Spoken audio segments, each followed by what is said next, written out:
If you're listening to this, you are Comicsgate. Comicsgate is just SJW free comics. If you want to do political parodies, go for it. Comicsgate was a response to non-stop political, racist, misandrist, Marxist hatred. The comics were so bad that people decided to start their own industry. So I don't think Comicsgate needs to be politically neutral. If Tim Lim wants to do a Trump parody or EVS wants to make fun of Clinton, go for it. Oh, and congratulations to Dirty Doug Tennapel and Earthworm Jim or Bigfoot Bill, whatever it's called. I just enjoy seeing non-mainstream comics succeed, so check out his Kickstarter. I'll put the link below. Doug said something nice about me in a live stream, and I instantly lost subs. So thanks, I guess. Click the links to send me hate mail, money, or nudes. Support the channel by sending me art, or drugs, comics, booze, ammunition, all varieties. Whatever you happen to have handy, just kind of laying around. So I thought I would be sort of fair and point out something done well. Don't get me wrong, it's still Cancer Comics, but it had some elements that worked really well. It's a modern comic, which means it's a woke, diverse, United Colors of Bennington ad of cultural enrichment. Oh, and everyone is gay, because why not sexualize children, you degenerates? I swear, the people who make comics are the worst people on earth. A bunch of alcoholic, panty-sniffing perverts who love using children as gay propaganda to virtue signal. Maybe there is something in the inks that rots the brain. Why are there so many weirdos involved in comics? Or at least in mainstream comics. Comicsgate seems to be made up of normal people who aren't filthy degenerates. With a few exceptions, you know who they are. It is where I would flash pictures of literally everyone in Comicsgate. Just kidding. We are awesome. I mean, we know we're awesome, but we need to spread our message of awesomeness. I was looking at analytics of your boys and EVS's channel, and I think I'm going to skip that for now. I'll save that for the live stream. Psi-Lords by Valiant. It's like if gay pride and diversity had a butt baby. Who are comics like this for? Absolutely nobody. Maybe your obese lesbian college teacher. Black girls don't buy comics. They are absolutely not your target audience. And if you make half your characters gay, well, that eliminates 95% of your audience. And the comic audience just isn't big enough for you to throw money away. For example, Psi-Lords issue 1 did 22,000. Not bad. Then everyone saw how gay it was, and I don't mean that in a disparaging term of gay. I mean that it had a lot of gay elements in it. And it dropped to 5,000 because it just wasn't to their tastes. To go from 22,000 to 5,000, that's not good. You've got a black chick hooked up with an Asian dude.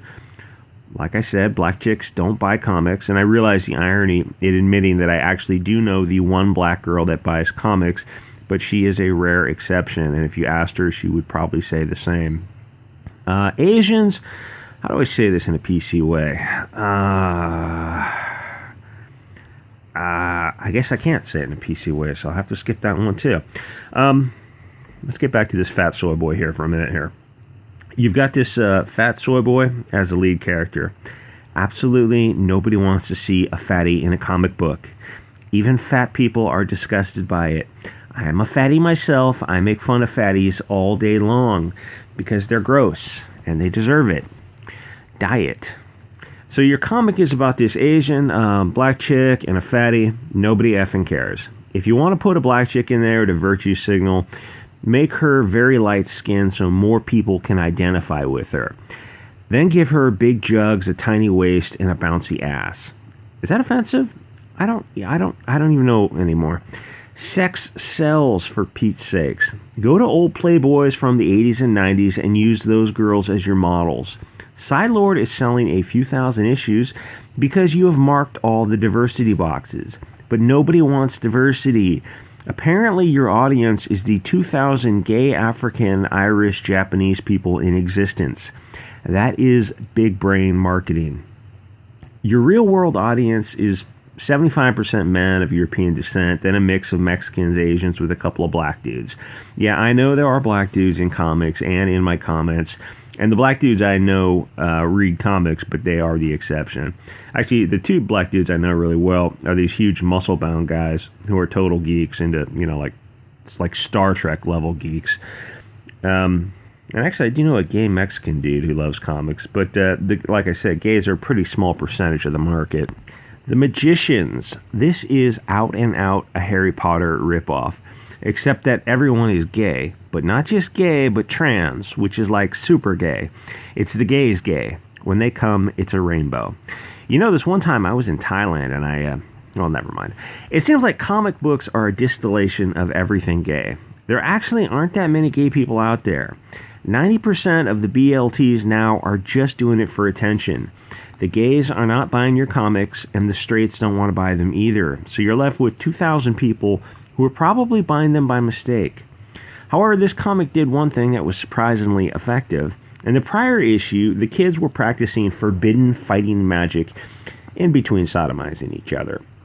And one girl just dies horrifically. She's just a smoldering corpse in a charred hole in the ground. It shows that actions have consequences. The kids did something they weren't prepared for, and she paid the ultimate price. It makes the comic more real because there are stakes involved.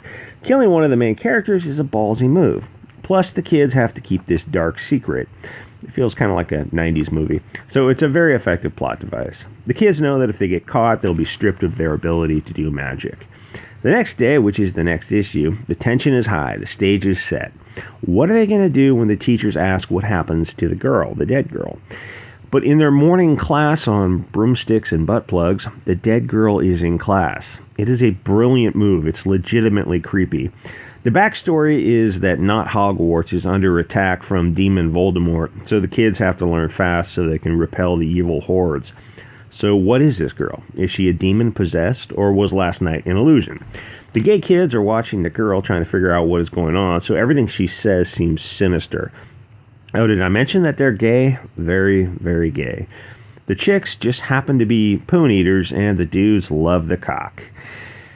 The trans character, who is a long-haired dude with mascara, in my day, those were just gay dudes.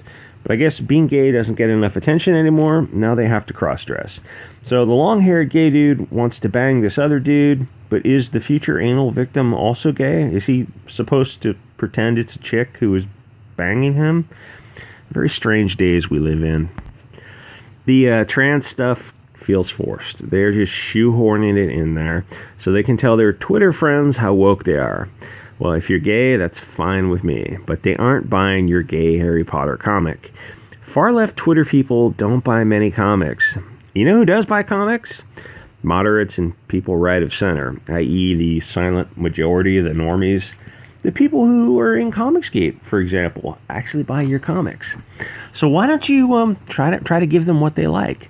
Oh, congratulations to Sweetcast, who's got Downcast coming out today. It launched today, and I think he's already on his way to getting that thing funded. And I believe Cecil is launching Cash Grab this afternoon, and I'm sure that will do very well, very, very well. Okay, this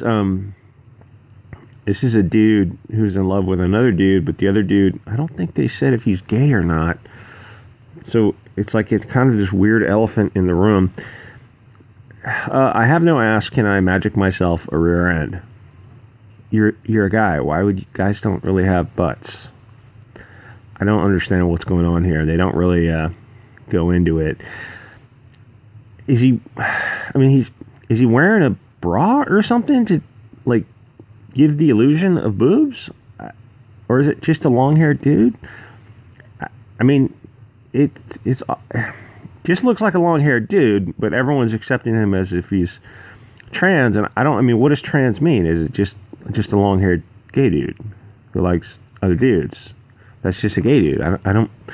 This is all very, very confusing for me. And who wears earrings? Well, you know, a lot of us have long hair or had long hair and wore earrings, and it doesn't. How does this anything? I don't understand this. Anyway, like, comment, subscribe, or not.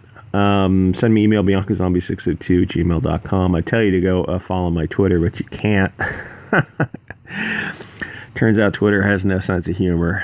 Just kidding, Twitter. I've got burner phones and a backup account. I think it's at Fights Bianca. I think the old one was at Bianca Fights, and the new one is at Fights Bianca because, see, I thought on Twitter I was just speaking truth to power. But apparently if you state facts in rebuttal to someone's accusation, they will delete your account for that.